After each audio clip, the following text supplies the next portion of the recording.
What an amazing group of people. Yeah, just look around, the light that shines on each and every face. I know we do this after meditation, but that light is there all the time, all the time. So during the season of Lent, leading up to Easter, I was talking with you about the different ways that we remove obstacles and prepare the way for that knowing of the risen Christ that lives within us, knowing our oneness with the divine, knowing who we truly are. And as we were doing the Sunday lessons around that, I realized that we were really talking about the Buddhist practices, the path to freedom or liberation. And I'm there, oh. So we started talking about the Buddhist Dharma wheel, the eightfold path, the noble eightfold path. And it's the path to freedom or to liberation. And it's also not just a Buddhist teaching, but it is very much core to our unity teachings. Emily Cady was the first person to write a unity book, and it's called Lessons in Truth. If you have not read it, it's an amazing classic and is worthy of several reads. The very first chapter is Bondage or Liberty Which? So the very first unity book begins with talking about this path to liberty or this path to freedom that we have, and how important it is in our life's journey to claim that freedom which is ours. Because the alternative is living in bondage or feeling limited or feeling closed in.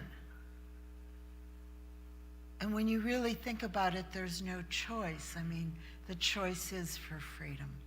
So even though we're looking at this as one of the Buddhist teachings, there is a parallel to what unity teaches, and it is a profound parallel. In that chapter, Bondage or Liberty Which, Emily Cady says this, and I think this is key to understanding right action, or action that opens us up to this liberty. And she says, some, having realized the calm and power that come of daily meditation, have made the mistake of drawing themselves from the world, that they may give their entire time to meditation. This is asceticism which is neither wise nor profitable. The Nazarene, who is our noblest type of perfect life, went daily apart from the world, only that he might come again into it renewed with spiritual power. So we go apart into the stillness of divine presence, that we may come forth into the world of everyday life with new inspiration and increased courage and power. So there is a balance, there is a rhythm in this path that we're on, a rhythm of going within, meeting that divine presence, realizing our oneness with God, our oneness with each other, and then out of that realization, out of that consciousness, comes an activity in the world that brings forth our highest good. Out of that consciousness comes right action in its deepest and most profound sense. Later on, I'll give some guidelines or rules for right action. And guidelines and rules are good. You know, they help guide us. But the truth of right action is it is the action that comes out of knowing I am one with God. I don't need to come from a place of fear. God is my source. I can share the abundance that is moving through me with all of the people around me who are truly one with me, and I am one with them. So it is an action that comes out of a deep knowing of truth. When I was a little girl, I wanted so badly to grow up and to be a contemplative nun or monk or whatever. I think they were nuns because I was Catholic. That was my idea of the ideal life, of sitting in silence and never talking to anybody. I had, from very young, a sense of the presence of God, and it felt precious to me. And I remember thinking that all that other stuff is just going to take that away from me. And that's what I wanted the most. But the truth is living in the world and acting in the world gives so many ways of knowing God. I know God through each and every one of you. I learned to know God in new and amazing ways through the challenges that I ended up falling into in my life. Out of those pits that I had to crawl out of taught me things about God that I could have never discovered had I just sat in meditation.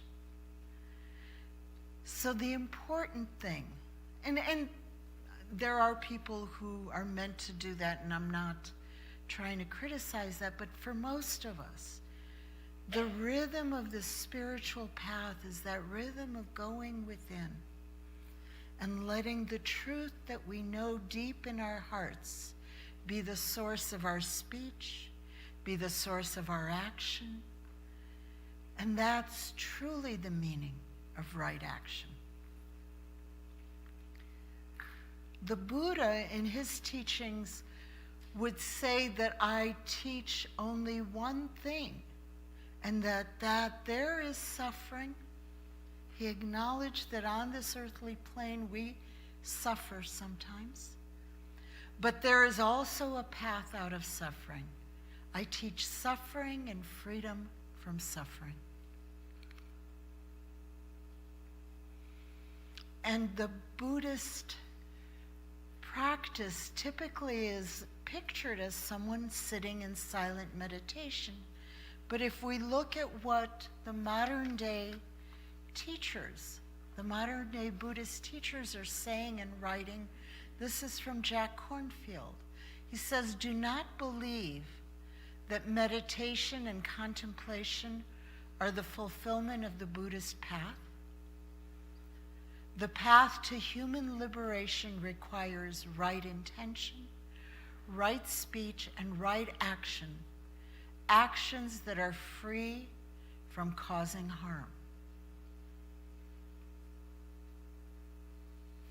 Jack Kornfield learned Buddhist practice in Thailand, where he was ordained as a Buddhist monk. His teacher was a monk named Ajahn Chah.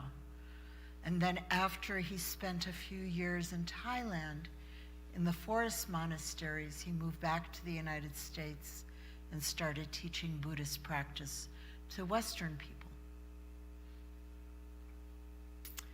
Ajahn Brahm also was a monk in the forest monasteries of Thailand.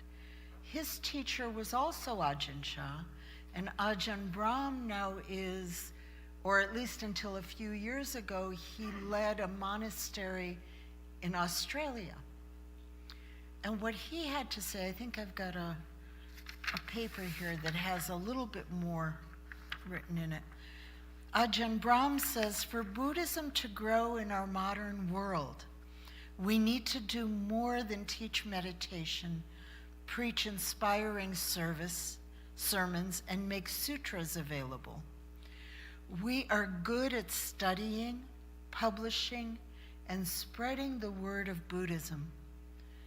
What we have not been very successful at is showcasing the compassion and selflessness of the Dharma by our actions. We have written many more words in our books than what few kind words we have spoken to the poor, to the lonely and the desperate. We have built so many more temples than orphanages, right?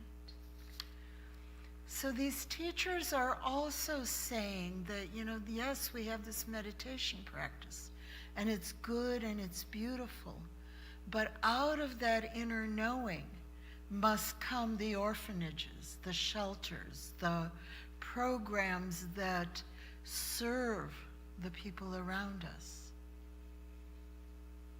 In the Hindu tradition, Ram Dass would go to his teacher and say, I so want to know God. What do I need to do? What kind of meditation practice do I need to do? And Maharaji, his teacher, would say, feed people. And Ram Dass would say, no. I want to know a spiritual practice to do so that I could know God. And Maharaji would say, feed people.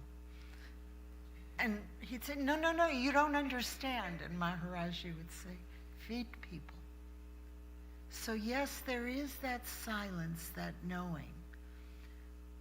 But those services, that love, that action needs to come out of it. And again, that's the true meaning of right action. And we do that here. We do that within our community. And then so many of you help support programs that our community supports. We support the programs that serve caretakers and researchers for Alzheimer's disease. We've newly adopted SAVE as a program that we want to support as of last year. And hopefully we can do more as that goes on.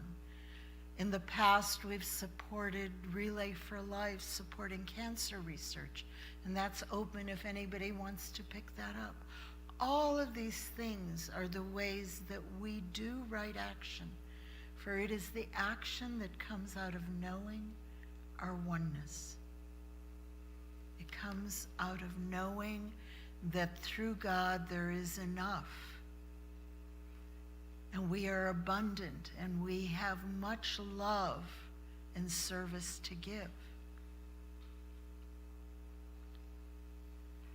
One of this community's loved Buddhist teachers, Thich Nhat Hanh, said the quality of your action depends on the quality of your being.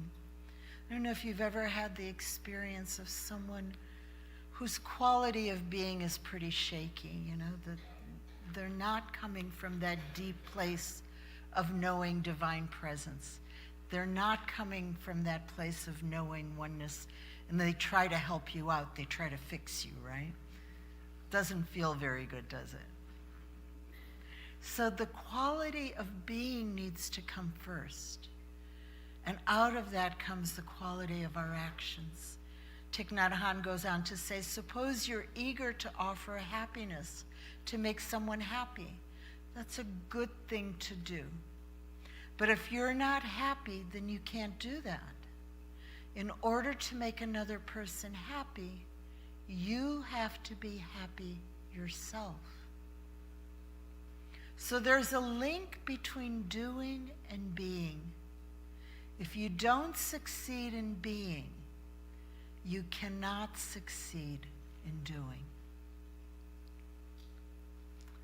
Ajahn Brahm, the monk from Australia, the one who studied in Thailand the way Jack Kornfield did, wrote a phenomenal book. I highly recommend it. He wrote many books, but this is the one that I have. It's called Who Ordered This Truckload of Dung? And it's stories of right action. It's stories of how the quality of our being colors and creates the quality of our doing in this world. And there was one story that I just loved, and I want to share it with you. And Ajahn Brahm explained that when you're in Thailand and you're a newcomer from other countries, one of the first things you learn is that there are 100 species of snakes in Thailand, and that 99 of them are poisonous, and one of them strangles you to death. So you're always on the lookout for snakes. You always have part of your eye watching, right? And he talked about the monastery where he was studying to be a monk, that there was one senior monk who had this quality of being. The meditation, the time he had sat in the silence just came through in his aura and his energy, in all of his words and all of his actions, just radiated this divine presence and this infinite love. And all of the monks are sitting in meditation,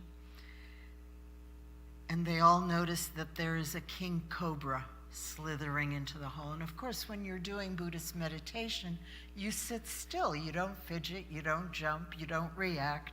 So they're all trying, to do their practice. And this king cobra keeps slithering in and came up to the senior monk. The cobra raised its head level with the monk's head, opened its hood, and began spitting. What would you do? It would be a waste of time running. Those big snakes can outrun anybody. What that senior Thai monk did was to smile, gently raise his right hand. He softly pat the cobra on the top of its head and said in Thai, "Thank you for coming to visit me." All of the monks were secretly watching. This was a special monk with exceptional kindness. The king cobra stopped hissing, closed its hood, lowered its head to the ground, and went off to look for another monk.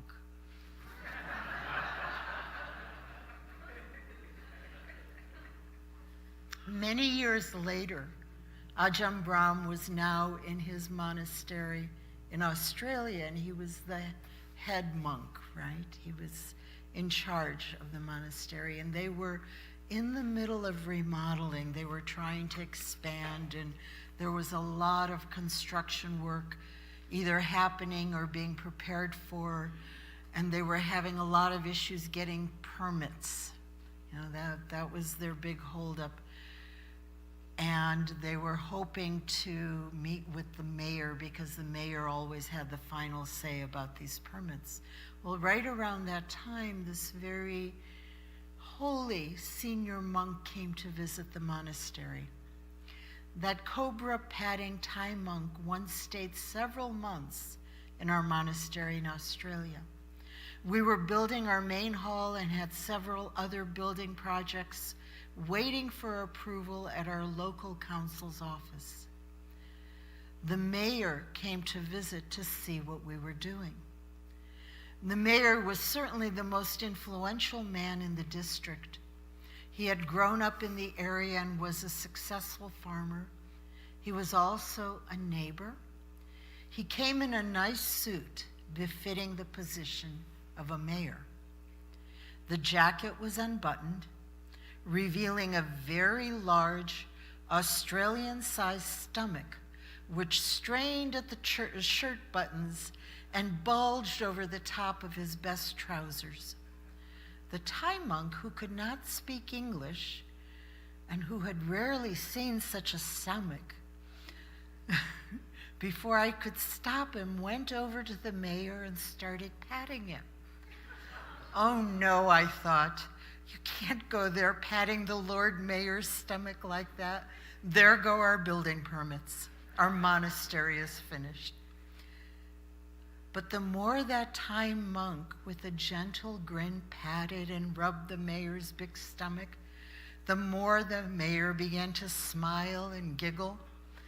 In a few seconds, the dignified mayor was gurgling like a baby. He obviously loved every minute of having his stomach rubbed and patted by that extraordinary, holy, and loving monk. Our building plans were approved.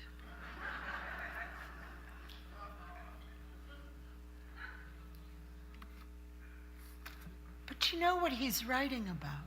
You've all had that experience I'm sure that when you're coming from your center, when you're coming from that deep place of knowing, when you're coming from that place of infinite love, and you go out into your world to act, amazing things unfold. Always. Always. How many have had that experience? Yeah.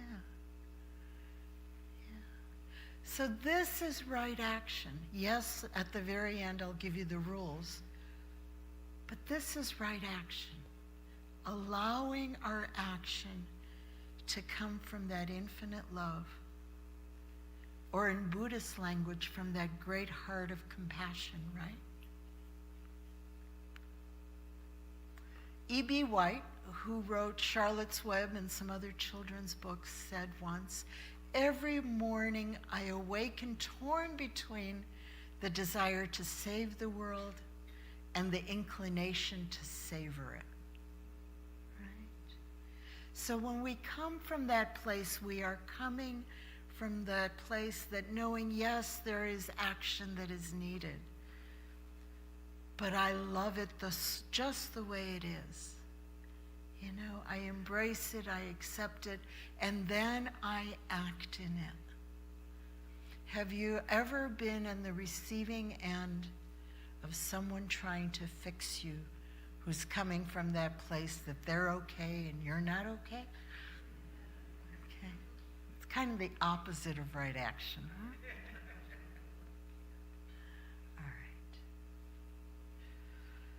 So the Eightfold Path includes right action, and it's the bottom right. This is just a reminder where it all fits in this path with all of its spokes. So all of those pieces that interweave is the pathway to liberation, and right action is one piece of that. And that's what we're looking at today. And the rules, the official rules for right action are: we are to abstain from killing, we are to abstain from stealing, and we're to abstain from sexual misconduct. But the truth is, if we're coming from that consciousness of our divinity, if we're coming from the consciousness of our oneness, if we're coming from the consciousness of love, you can't possibly kill or steal or assault someone with your sexuality, right? You just can't do it. The short version of those rules are just do no harm. The truth behind those rules is come from that place of infinite love and act from that place.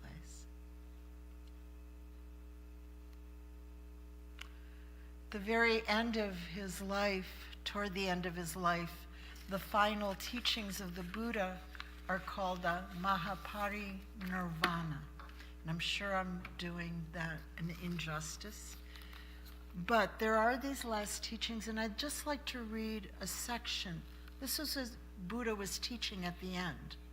He said, as long as society follows the long-held traditions of wisdom and honors its elders, that society can prosper and grow.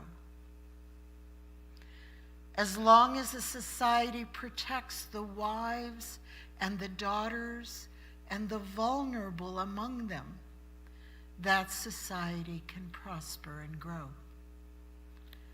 As long as a society cares for the shrines and the sacred places of the natural world, that society can prosper and grow. So the end of suffering went beyond just sitting in silence and awakening to the truth. It is going forward and caring for all that needs to be cared for in our world.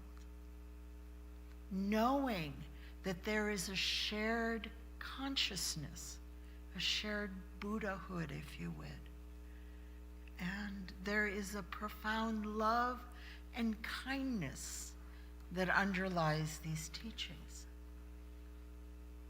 No, unity also teaches us to come from that place of our knowing our oneness. The rules, if we had to write down the rules, I mean, unity usually doesn't, but if we did, it would look like this. For right action, we need to abstain from limitation consciousness. We don't act our best when we're in that limitation consciousness, so we need to abstain from it, right? We must live the life that we are called to live. We need to be in integrity, because it is when we are doing that that we are best able to express that divinity within us. And then our teacher, way shower, Jesus, taught us that we must love God, we must love ourselves and our neighbors as ourselves, right?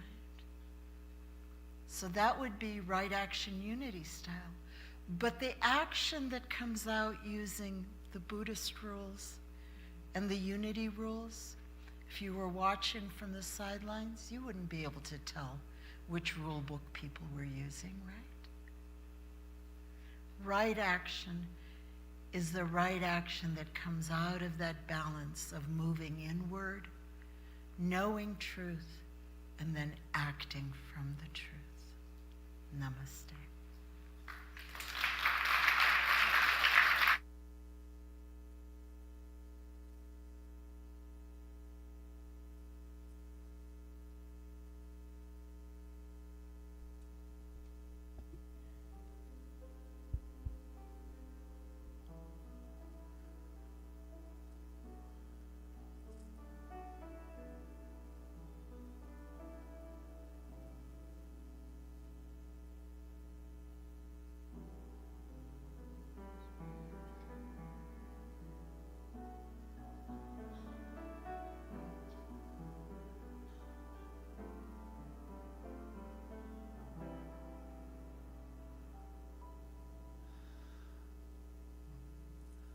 Love is real. Real is love. Love is feeling. Feeling love. Love is wanting to be loved. Love is touch. Touch is love. Love is reaching.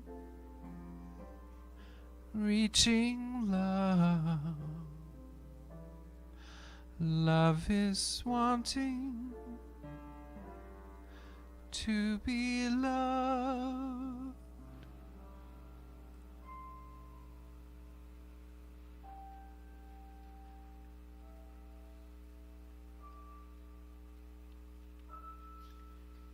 And so as we move deeper into our time of meditation, we hold that love in our heart. We breathe into our hearts, feeling that love growing and expanding.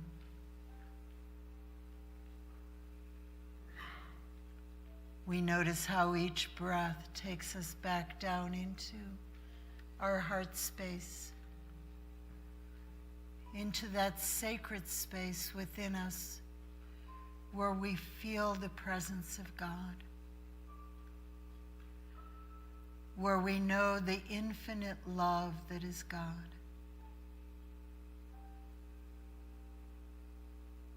Where we know in a deep and profound way that we are one with the infinite love of God.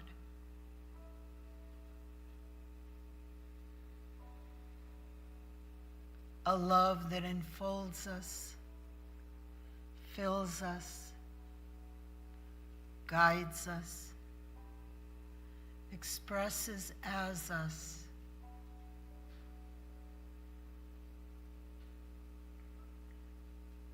And so for a few moments in the silence, we rest in our heart space. we rest in the infinite love that is God.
As I go within, I find the infinite love that is the truth of my being.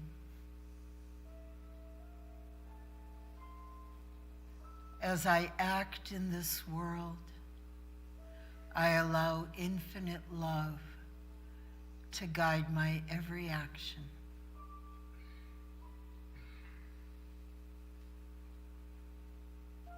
Holding these affirmations in your heart, allow yourself to gently and easily bring your attention back to this room, this place, this time. Feel the ground beneath your feet. Feel your physical presence here in this room. When you're ready, open your eyes. And if you would like, look around and see the amazing light that shines on each and every face. And then join with me in saying thank you. Thank you, God. Amen. Love is touch. Touch is love. Love is reaching, reaching love. Love is asking to be loved. Love is you, you and me. Love is knowing we can be. Love is real. Real is love. Love is feeling. Feeling love. Love is wanting to be loved.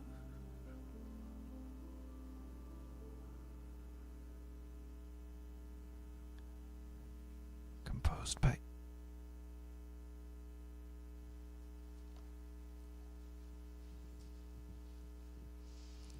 And as the ushers come forward, we bless our tithes and offerings. We are able to be spiritually fed because of our wonderful community that's in giving monetarily, giving of ourselves, and this is the time we do that. So together we bless our tithes and offerings, saying, God's love through me blesses and multiplies all that I am and have, all that I give and receive.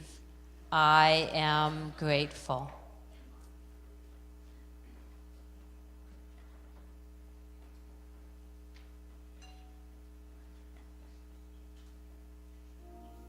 Oh, yeah. You know, I like to have a hammer around the world. Ooh, yeah. If I had me a hammer, oh yeah.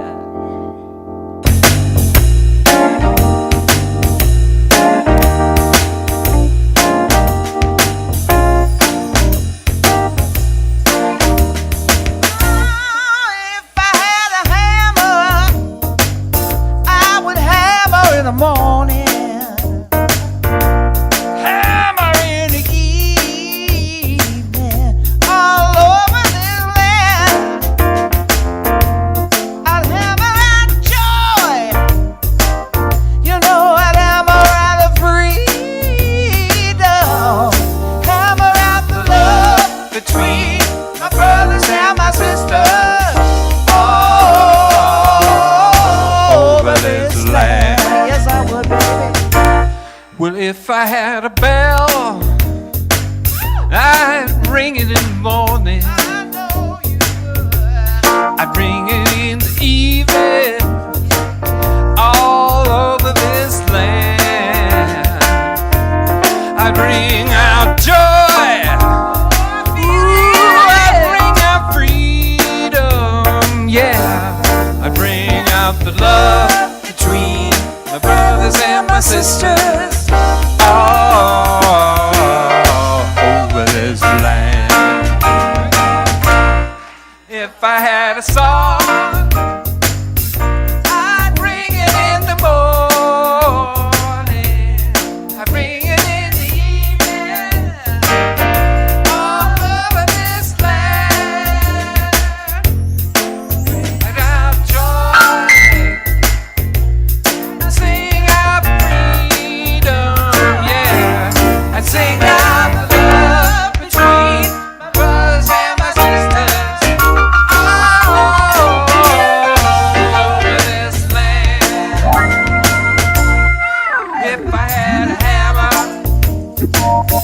I'd ring it in the morning, I'd hammer in the evening, all over this land, hammer out joy, I'd hammer out freedom, yeah, I'd hammer out the love between my brothers and my sisters, all over this land.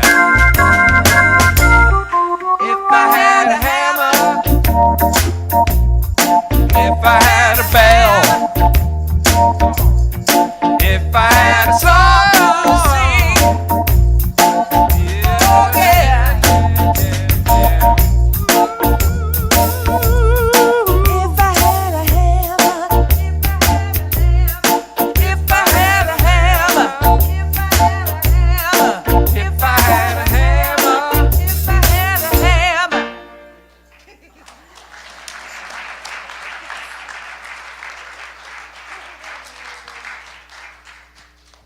I guess I'm doing the affirmation with all of you. Yes. So a couple of things come to mind in thinking of abundance, and it's the 3 M's. It's music, it's meditation, and it's the message. And then the other thing that comes to mind is another 3-fer. It's brotherhood, it's sisterhood, and it's Buddhahood. So go out and show your love.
adversity, and we allow infinite love to guide us in right action.